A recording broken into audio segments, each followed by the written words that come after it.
Well, good morning, St. John's. So I'm going to begin today by reminding you of something important, and that is I'm going to remind you of who you are. You are a missionary.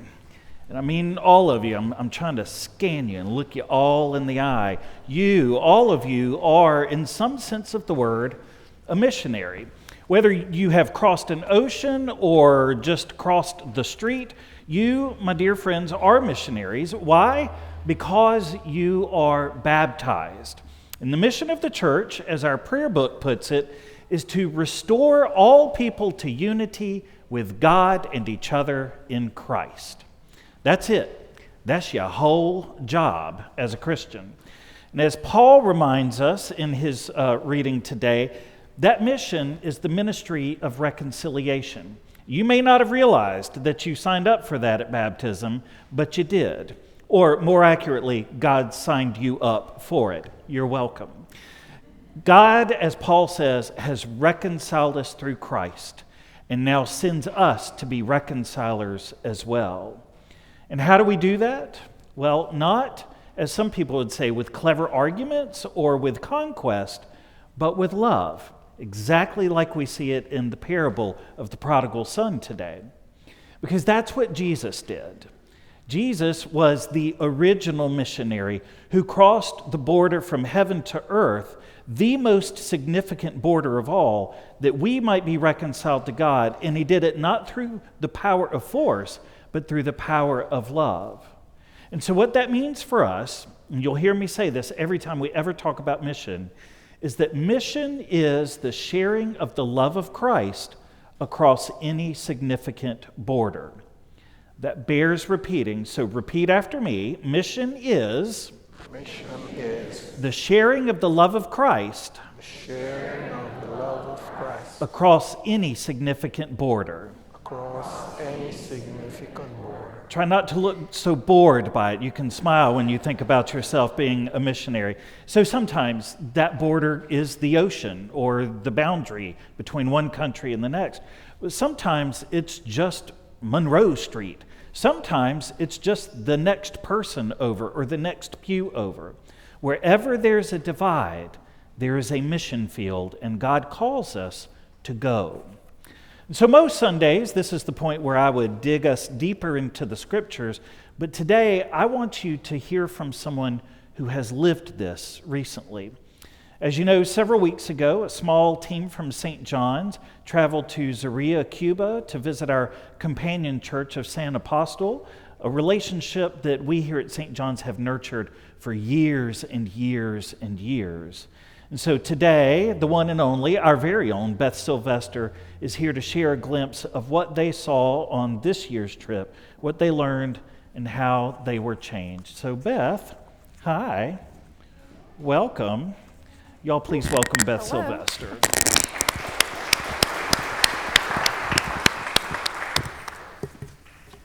Good morning. This mission was a really beautiful, eye-opening and heart-opening experience. You know, before I went, I had this image in my mind from the movies about what Havana might be like, this place trapped in time with beautiful buildings and cars from another era. But I had no idea what life would be like in the countryside and the small communities we were going to visit. But I think I was picturing something very pastoral and idyllic, and that's not what I found. Life is very difficult in Cuba right now. Havana is crumbling. Some of the beautiful old buildings have had the facades restored, but the vast majority are in disrepair or ruins. I don't fully understand their system of how people get housing and utilities, but I know everyone has to work and they earn very little money. Our translator, Michael, for example, has a master's degree in English and 20 years of experience in teaching at the university, and he makes the equivalent of about $20 a month. The government issues ration cards for staples like rice and beans and cooking oil, But these things are not always available in the government shops. There are shortages of just about everything. So I asked Michael, what's it like to live in Cuba? And he turned and he looked me in the eyes and he stated, we do not live in Cuba. And I was momentarily puzzled until he explained, in fact, we survive in Cuba. It was a very profound and shocking statement that really made an impact on me. When we went to the countryside to our companion church in Zaria, I understood even more what Michael was saying. The living conditions are very rough. Transportation is extremely limited and includes hitchhiking and horse and cart. We were without power periodically for the entire time and almost completely for the last 2 days. They said in the countryside it has been this way for the past 2 years because the infrastructure is failing. Recently, our friends there told us that they were without power for 12 days. The power came back on for 3 hours and then they lost it again. The need is so great there. You can see it in their living conditions and in the too thin bodies of some of the people. We can tell you more about it when we have our presentation on the mission in Cuba on Monday, April the 28th from 6:30 to 8. Please mark your calendars. It'll be in Colleen Hall, and I hope you can come.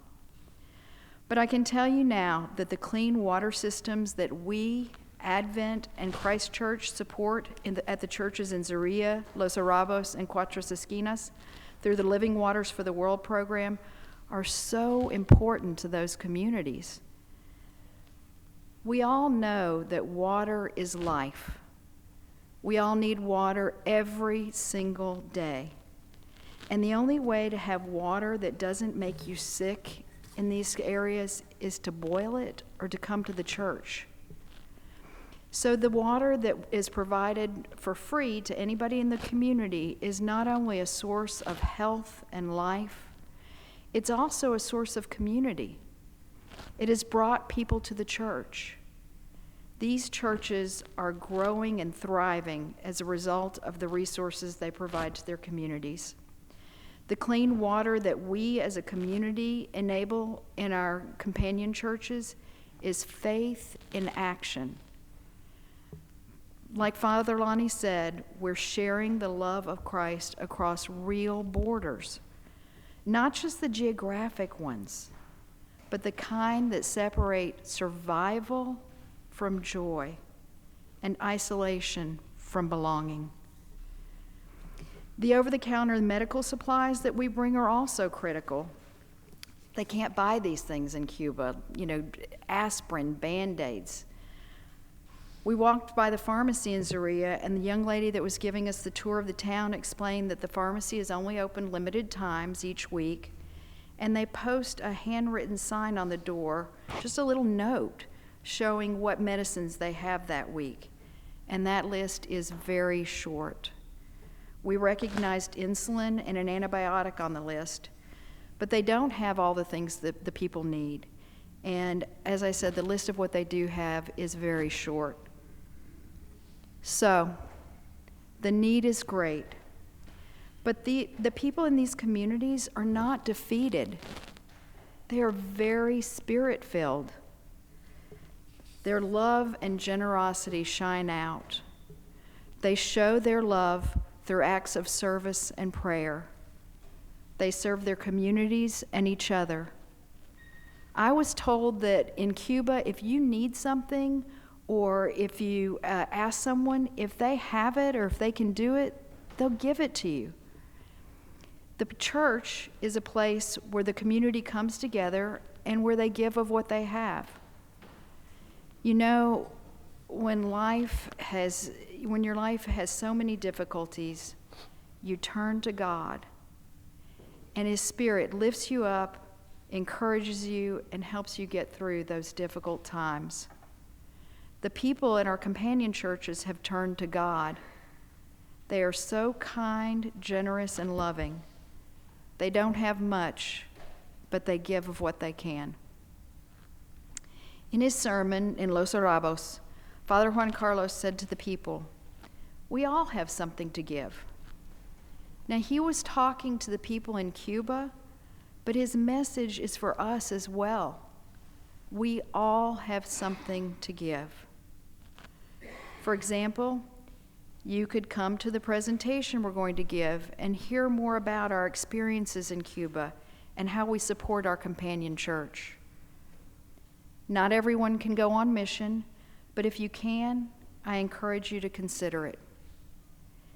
If you know someone from Advent or Christ Church in Monticello, talk to them about the Living Waters for the World program that their church is supporting, and tell them you heard about how much the people of their communities appreciate everything that their companion churches in the U.S. are doing for them.